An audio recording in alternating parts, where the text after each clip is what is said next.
We stand here proudly as members of the generation that intends to defeat extreme poverty, the greatest challenge of our times.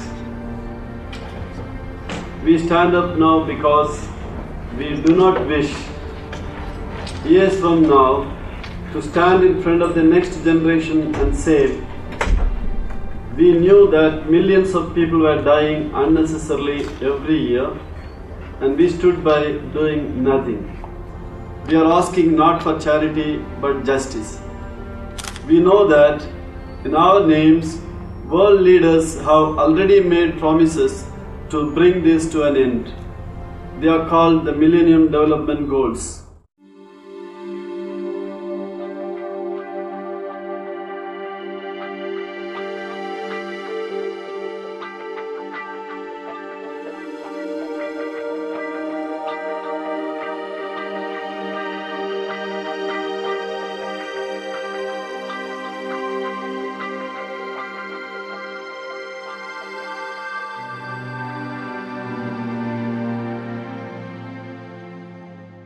Today I know that the purpose of our meeting is to look at issues of tackling the root causes of hunger and related issues in some of the world's poorest countries.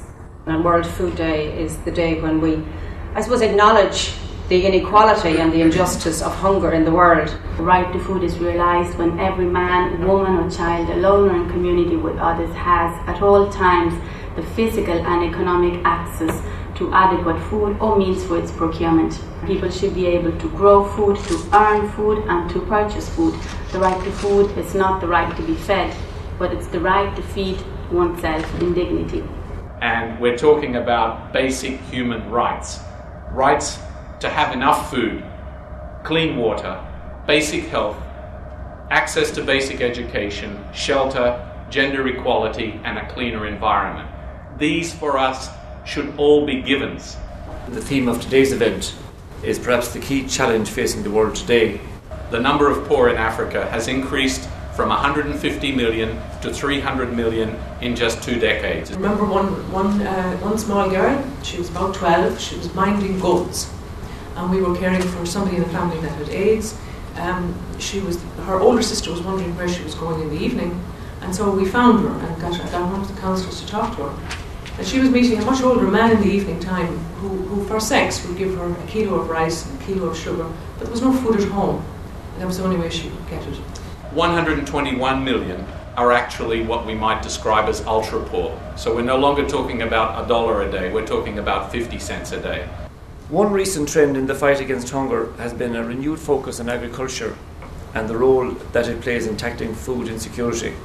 We need to keep investing in agriculture, research and development so that we don't fall behind, so that we are looking at new technologies all the time and new ways of doing things that can produce food in a sustainable way. We need to start reconnecting with agriculture, land and the importance it has in the developed world. The ethos of the Millennium Villages is very compatible with the ethos and the focus of Gorta. In terms of what we do in our sector, it's about identifying and delivering the community's need in a way that's sustainable and effective.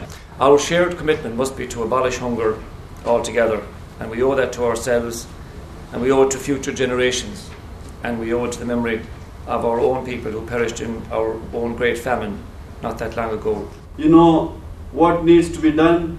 Do it.